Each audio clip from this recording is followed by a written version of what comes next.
Marcos Quadros aqui novamente, e eu quero dizer que eu estou muito contente, muito entusiasmado com as centenas de pessoas que tiveram acesso ao nosso vídeo e fizeram comentários. Comentários muito importantes, perguntas inclusive, que depois ao final vou respondê-las.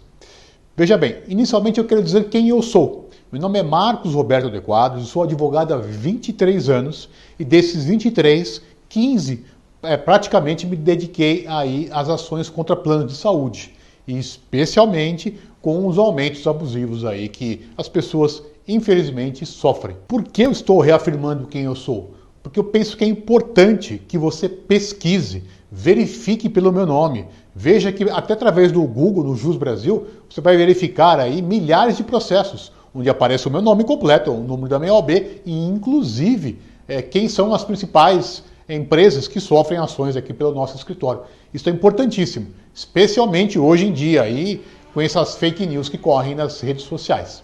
Nós vimos no último vídeo que, conforme a progressão geométrica do aumento das suas mensalidades, vai chegar um momento em que será impossível que você continue pagando o plano de saúde. Ou você vai ter que arrumar aí uma segunda fonte de renda. Caso contrário, isso é totalmente impagável. E nós vimos também o caso do meu falecido tio, que infelizmente ele pagou o plano de saúde por toda a sua vida ativa, quando se aposentou, foi diagnosticado com câncer e morreu nos corredores aqui do Hospital de São Paulo. E há um segundo caso que eu gostaria de compartilhar com vocês, que é recente, que é da minha mãe. Vejam só, ela tem um plano de saúde vinculado a um hospital, que é muito comum aqui no estado de São Paulo. Ela, em minha casa, estávamos num churrasco, todos ali bem contentes, ela, ao apoiar no corrimão, o corrimão havia acabado, ela não percebeu. Ela caiu e de imediato foi perceptível que ela quebrou o pulso. Pois bem, obviamente ela foi socorrida, o meu irmão socorreu ela para o hospital e levou ela para o único hospital que ela poderia ser atendida, que é vinculado ao plano de saúde. Qual não foi a surpresa? Lá não havia um ortopedista. Pois bem, indicaram que ela se dirigisse até a Vila Matilde, que é um bairro também aqui na cidade de São Paulo. Chegando lá, havia um ortopedista, mas ele não poderia fazer nenhum tipo de cirurgia, porque ele não era um cirurgião ortopedista.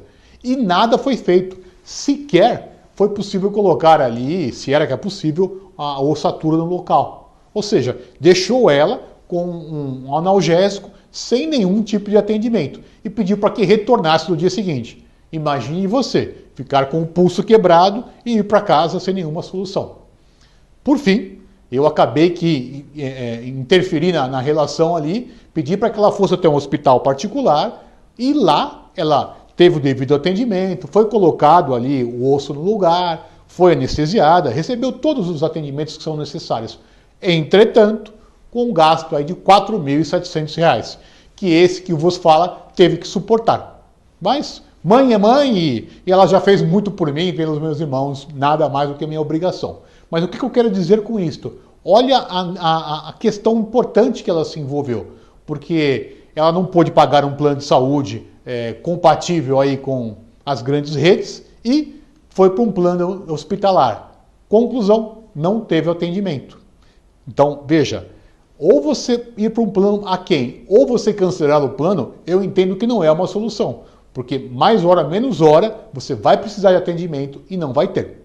De qualquer forma, como eu prometi, esse vídeo aqui é para falar de soluções e não apresentar problemas. Existem vários tipos de revisão de aumentos aí junto ao plano de saúde, mas nesse primeiro momento eu vou conversar com vocês sobre a faixa etária. Note, o que eu vou ensinar para vocês agora aí, infelizmente, poucos advogados inclusive conhecem, ou se conhecem, não sabem do que eu vou lhe dizer, que é o entendimento jurisprudencial. Primeiro, algumas premissas que são importantes. Nós temos dois tipos de plano, basicamente, sem ser muito técnico. O plano individual e os planos coletivos por adesão ou os ligados aí ao seu CNPJ. Vamos começar pelo último, para inverter um pouco a ordem. Os planos coletivos, contratados depois de 2003, devem respeitar a seguinte regra. Então você vai lá procurar no seu contrato, vai localizar uma cláusula onde há 10 faixas etárias. Por que é importante localizar no contrato essas 10 faixas etárias? Note, porque existe uma regra a ser respeitada para esses aumentos por mudança de faixa etária. Regra simples, que você poderá apurar.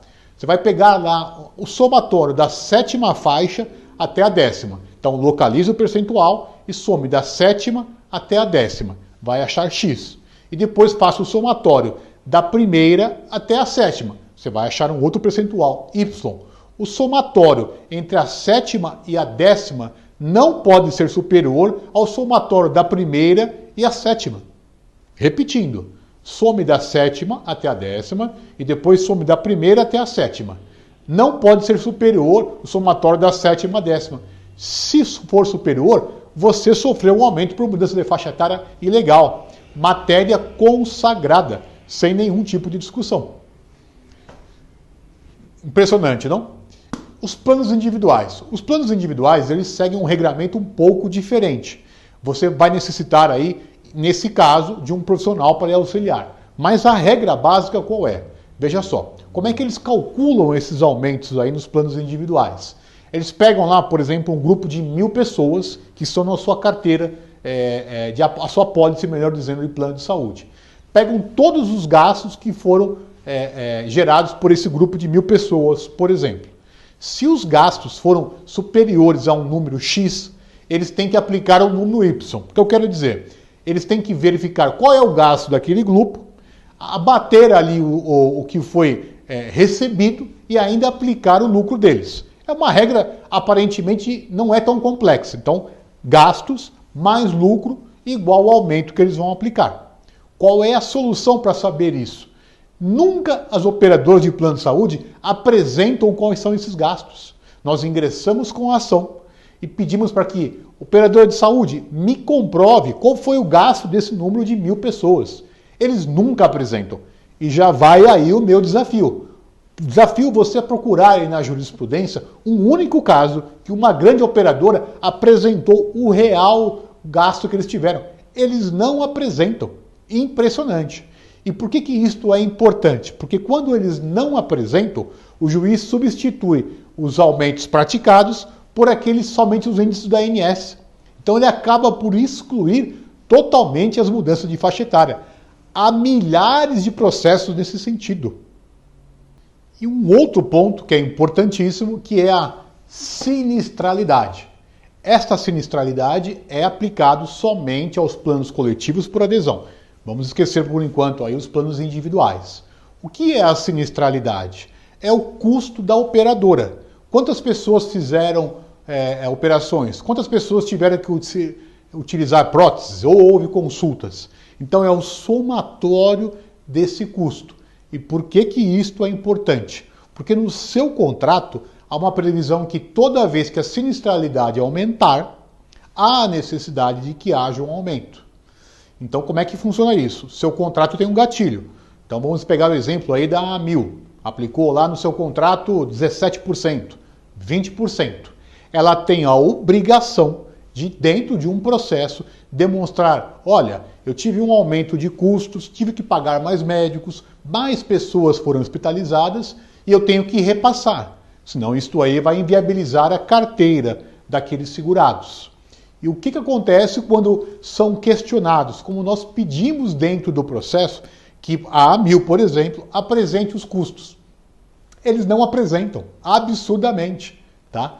Mais um desafio. Procure aí no site do Tribunal de Justiça, jurisprudência.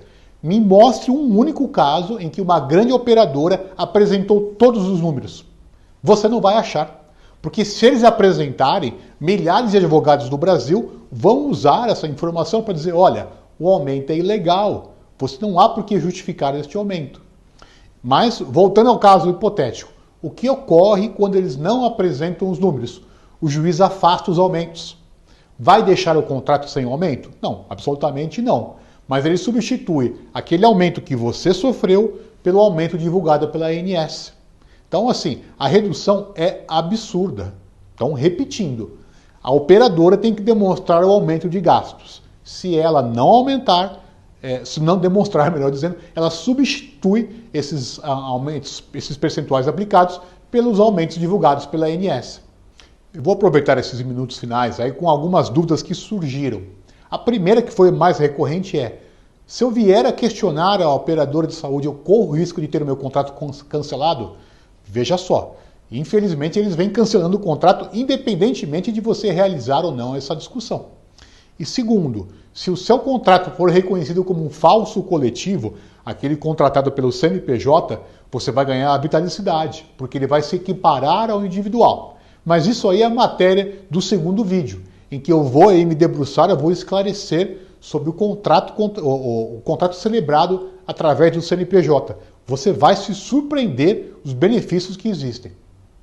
E falando no próximo vídeo, eu vou lhe ensinar aí a questão do falso coletivo, que é importantíssimo, e eu vou lhe passar ainda um passo a passo de como você vai realizar esse procedimento para poder atingir esses objetivos. E se tiver alguma pergunta, já nos chama pelo WhatsApp, que eu terei imenso prazer em responder. Muito obrigado e até o próximo vídeo.